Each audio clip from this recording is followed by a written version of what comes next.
just want to mention some of the common challenges that people face by doing breathwork with people that are not properly trained to be facilitators, not registered trainers.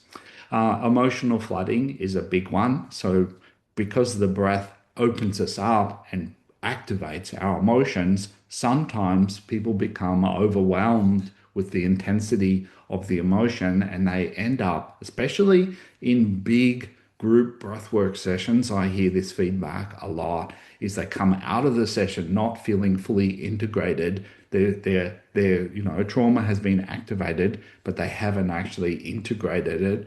And so they go out having been all stirred up, but not actually being sorted out in that way and not having the integration. Another danger of unprofessional facilitated breathwork is dissociation. So, too much calming for somebody already shut down means that they just stay disconnected. And I'm going to look at the flip side of this coin, so it's not all bad news, but I just want to highlight some of the challenges that can happen when we don't calibrate breathwork according to the person and the situation. Anxiety escalation.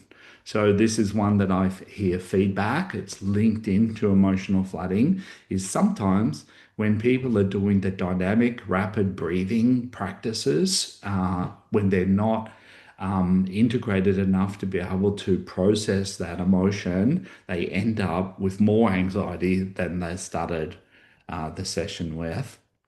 Emotional bypassing. So calming techniques, suppressing emotions that need expression, right? So just doing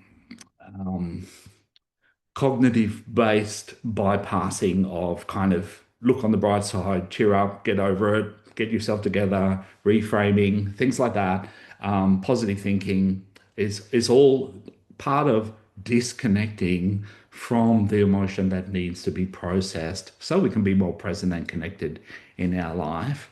And then the bottom level of all of this, in many ways, is losing trust, right? So clients instinctively know when they aren't being met, their needs are not being met, and so they learn distrust instead of more trust. And my heart keeps getting opened by the people in our community as just the love that's around and that safety net of support where people reach out to people that are struggling and just think it's such a beautiful thing to have a community in a world that's very fractured and isolated these days. So it's a really important part of our community to help people to learn to trust again and to connect and to grow together.